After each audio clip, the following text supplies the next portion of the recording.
What is going on, everybody? Welcome to another Brand Doctor live stream. Today, we're going to be talking about the only 3 branding tips you need to attract higher paying clients. So, this comes very easy for Oase and I, but I see a lot of business owners struggling with this. And I want to give you guys the 3 biggest,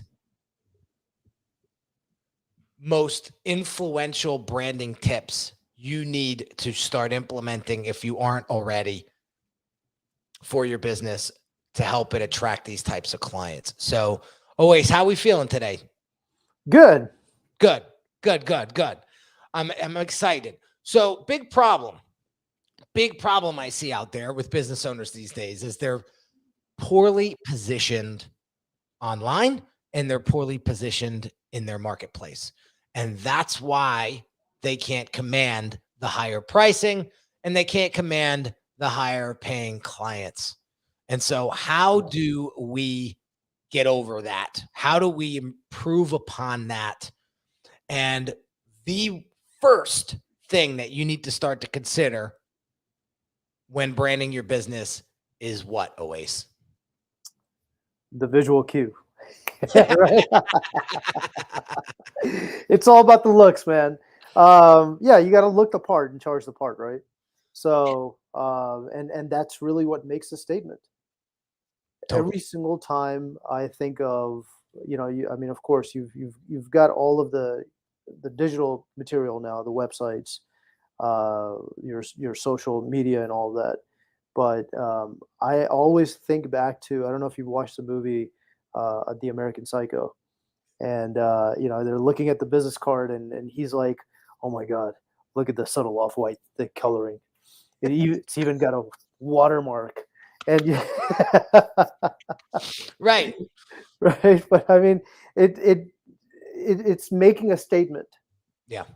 And I've seen that oftentimes when someone takes a look at your website immediately without before even reading the copy. It's either going to give them that perception that either you're charging premium or you're a discounter. Right.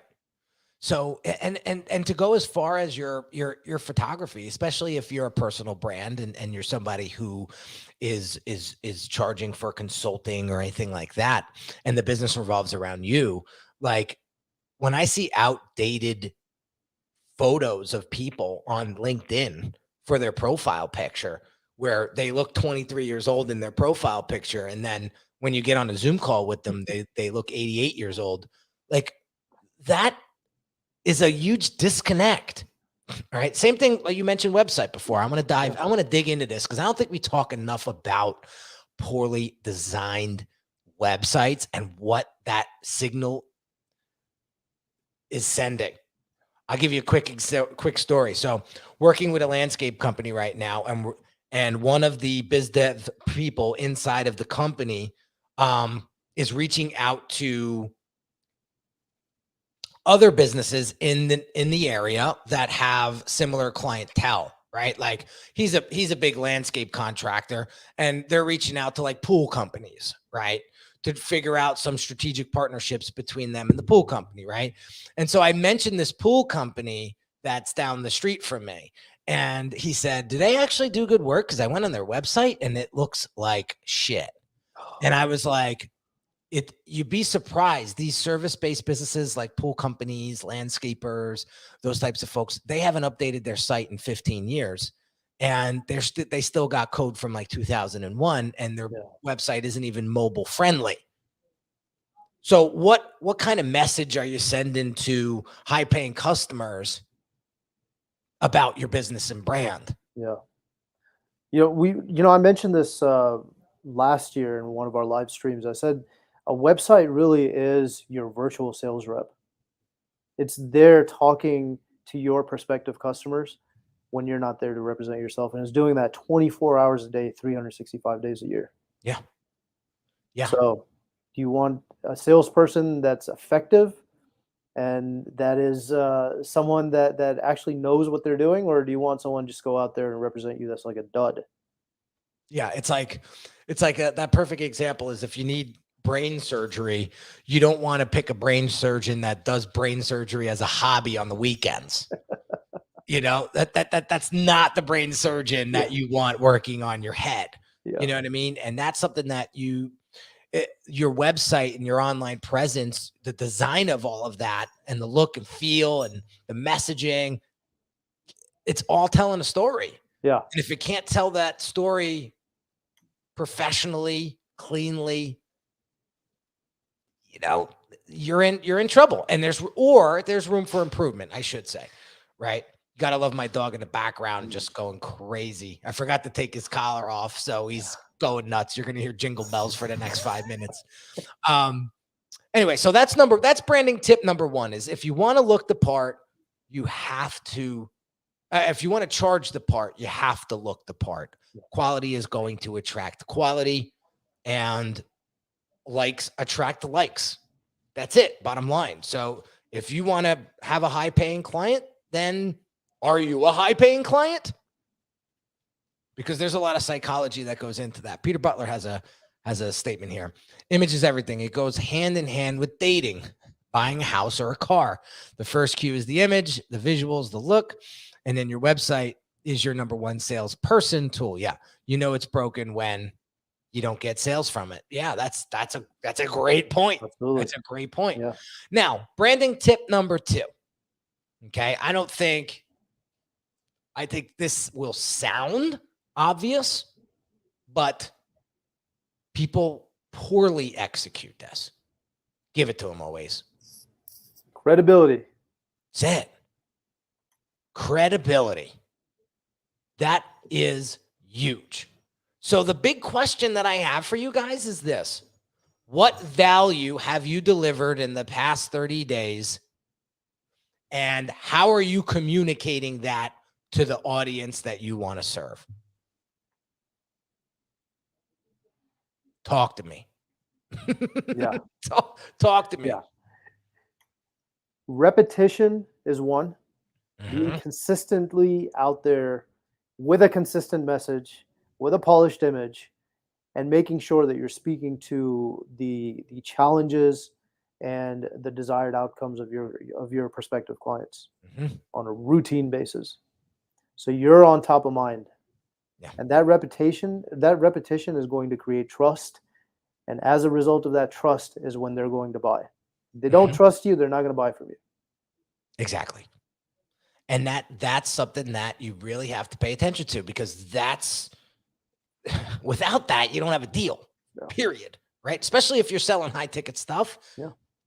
We talked about this on Monday, where it's going to take 3, 4, 5 months for somebody to get comfortable with you and trust you enough to pay that kind of money that you're commanding, right? So understanding that is huge. But getting back to the value delivery, right?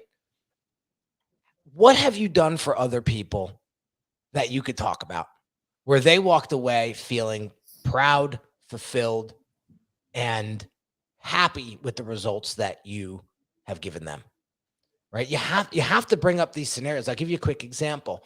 Client of mine not too long ago, I want to roll out this new program, but I don't want to send all this new attention to a poorly designed online presence.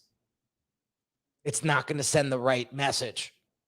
So I hate to say this, but I'm a little embarrassed by the way I look online. So what I want to do is get my online presence to where I want it to be so that I can go out and sell a $30,000 program. Well, we were able to get that done for him in about 4 to 5 months. Took longer than I thought because it was a massive job. It was a 13-page website. We needed to brand the business, and we also needed to brand him as a personal brand. There was a lot that went into that project. Yeah. And the strategy involved took 30 days right out of the gate. So, but when we were able to tailor that suit for him and deliver that to him on a silver platter, what do you think that did to his confidence when he went out and tried to sell that $30,000 program? Oh, of course, it went up.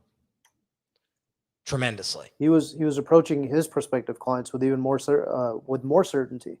That's it. So that's how I just gave you an example of how I delivered value in the last couple months, but in the last 30 days, I want you to figure that out. I like what Harvey says here. Harvey said, I did a valuable 30-day challenge on how to get more clients. This was to help strengthen voice and expertise. Phenomenal. Now, talk to me about the people that went into that challenge. What did they get out of it? That's what you got to highlight. You know who does this really well? Mo Ishmael. He rolled out this new course recently, and I believe it's free. And in one of his IG stories, he took little clips of all these little written testimonies that he was sent in his DM, and he clipped them all out, and he made like a pinwheel out of them in his IG story. So now everybody that rips through that story can see all the people. There's like 15 of them, right? All the experience, all the feedback that he got from that course. That made me want to take the damn course. Yeah. And I probably don't even need it, but like it got me interested in that course because of the other people. What do they call that? User-generated content? Yeah. That's going to back your credibility up tremendously. Yeah. Crowdsourcing it. Yeah. Huge. I have another client who does, has a big restaurant in California, and then he's got a meal kit company, CG Meals. You probably see his stuff on Instagram that we do for him. And what has helped his meal kit company explode over the past couple of months was using generated content from clients, right? And from people that actually used the food and tasted it and experienced it and worked with it. And he's putting that stuff out on his social, and it's just catching massive fire. That makes such a huge difference. I mean, that's the equivalent of a testimonial, a video testimonial from another client, right? Yeah. And I see there's so much advantage for especially those that are selling some sort of a product, and they're just saying, okay, well, you know what? Just show yourself using this. Yeah. Goes a long way. Yeah. So I don't mean to pick on Harvey, but he's putting comments in, and I want to first of all engage with him because I appreciate his engagement. Now, when I asked the question, what value did you deliver? He says, I gave out one strategy a day for 30 days. Okay, that's great. But tell me what the client got out of that. That's what I want to know. That's what I want to know. You giving out freebies is not valuable to me. It's not valuable to me, especially if I want to hire you, Harvey. I want to know what they got out of those strategy sessions. Yeah. So I can now say, Harvey's a credible dude. He helped 15 people over the past 15 days get those results. And that one guy that was talking about him, that sounds like me. That sounds like the same problem I'm having. Yeah. So if Harvey helped him, I bet you he can help me. How do I get in touch with Harvey? Right? That's what I mean by the value that you deliver. Yeah. People, what are people going to Starbucks for, buying $5 coffees? Not for the coffee. They're not going to Starbucks for the coffee. It's for the experience. That's it. Yeah. That's it. So I heard Ron Baker say this today on his podcast, and I said, this is brilliant. And I want to say it on today's podcast. He said, people are your product, not what you sell. And I thought that was a drop the mic moment for me, because you have to understand why people buy to get them to buy. And one of the big reasons is trust and credibility. Yeah. So that's branding tip number 2 is credibility. Yeah. How are you? It always comes down to your hearts and minds. That's it. That's it. That's it. Harvey goes, that's good. Yeah, I don't mean to pick on you. I'm just here to kind of help refine what it is that you're doing. I think you're doing a great job putting yourself out there. I think What we need to do is just articulate that value a little bit better so people have a better understanding of, how you can help them, right? Okay. Last but not least. What do you want to be known for? Yes. Yes. What is that one thing that the minute that I say your brand, someone else tells me you're either a premium or you're a discounter? If those are the two opposite extremes that you're thinking of. Yep. And that's the thing. Right. I think a lot of people try to be, and how many, and raise your hands in the comments, or drop the hands in the comments, right? How many people feel like they tried at some point in their business career, tried to serve everybody that had a heartbeat versus a very specific type of customer? I want to know in the comments. Okay. Because I think that's where we all get it wrong. Because I mean, I've been there. I admit I've been there.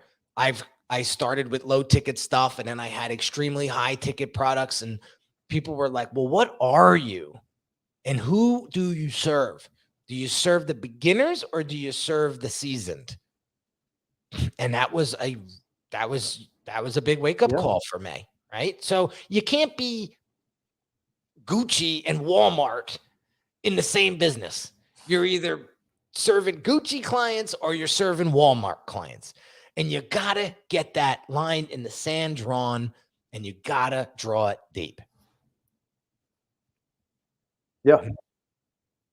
What are we saying? Harvey says here, I needed the money starting, but now I moved to a niche and specialty client. Awesome. Well, all of us. I think we all start out that way. We need to, or we want to build up a certain level of credibility and a certain level of experience. And sometimes that also requires for us to fall on our faces from time to time. And then you kind of refine yourself. I would say that even some of my clients, when they first started out, perhaps they were serving an entirely different type of a demographic. And then as they continue to grow, I see this over and over again. As they continue to grow, they now are serving an entirely different type of a market. And that's okay. That's okay. They're, again, they're now recognizing who's right and who's wrong.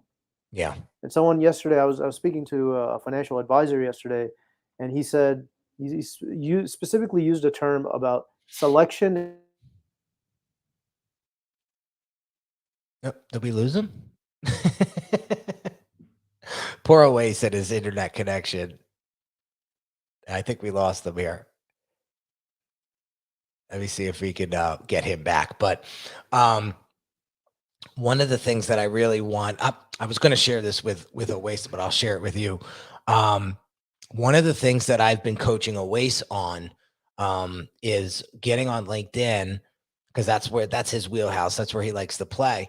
And I said, show some more behind the scenes stuff of what you've been working on with clients, and create some time lapses of some of the work that you've been working on, right? And the time, if you don't know what a time lapse is, it's like when the video's going like 1,000,000 miles an hour and it just, right? I said, you're a designer or you run a design firm, like show people some of the stuff that you're working on, and tell the narrative, tell the story of what that client was struggling with and what this design helped solve for them. That's what people want to know. That's what we got to talk about moving forward. Again, and bottom line, it's going to level up your online presence, and it's going to help you articulate your value way better than what you're doing right now. Harvey says, you're going to be picked on the whole call. No, you're good. You're good.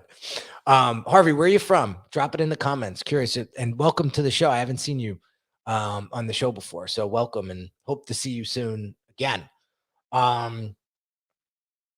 So just to recap, guys, the top 3 branding tips that are going to help you attract higher paying clients is: 1, if you're going to charge the part, you got to look the part. So if you want high paying clients, then you got to be a high paying client, and you got to look like a high paying client. or a company that a high paying client is going to want to pay.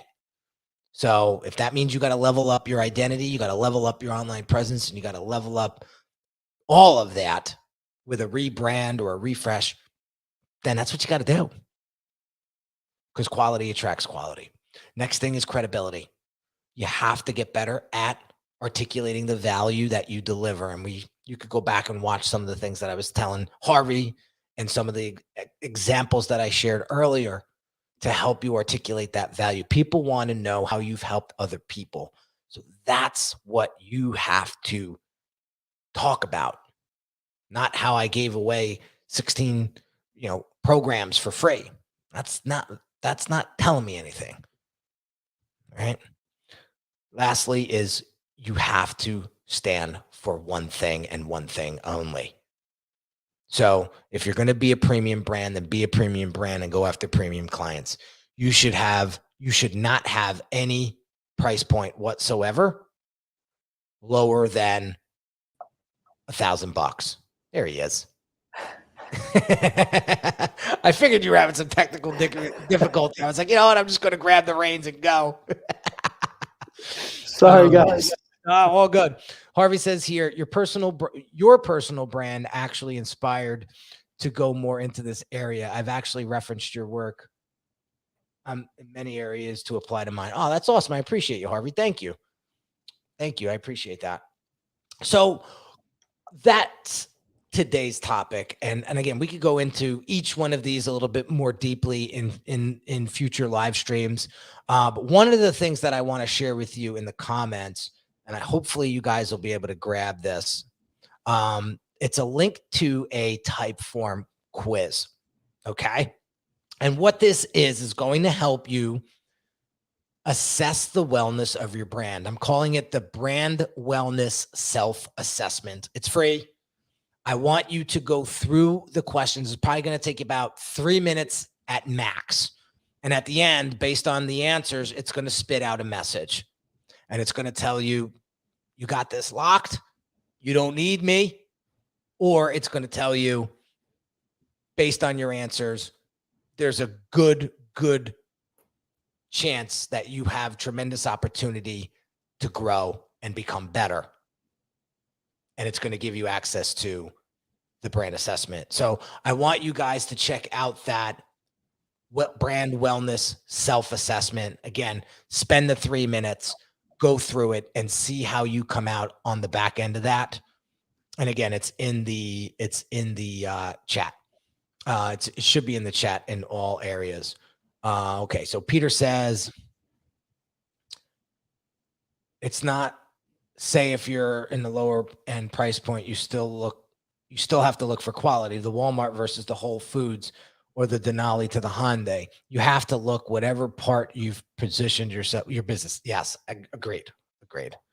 I agree. What's Harvey said? Harvey wrote like a paragraph here.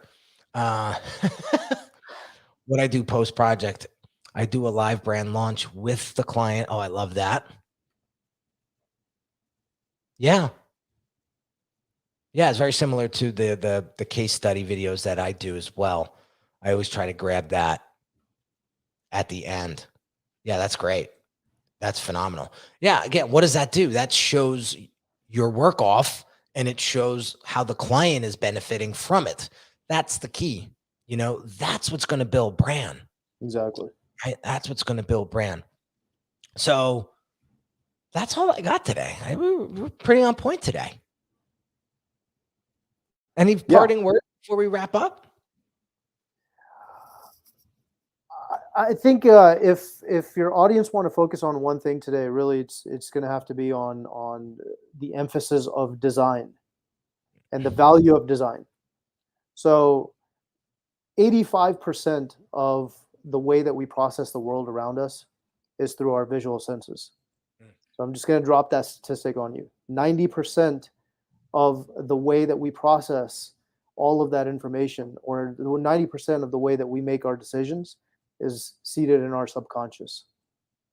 So how we feel about a certain product has a lot to do with the visual senses, And then also when we're making a decision on considering one over the other, really there's very little with regards to our conscious. Our conscious will justify that what we're making a decision about in our subconscious.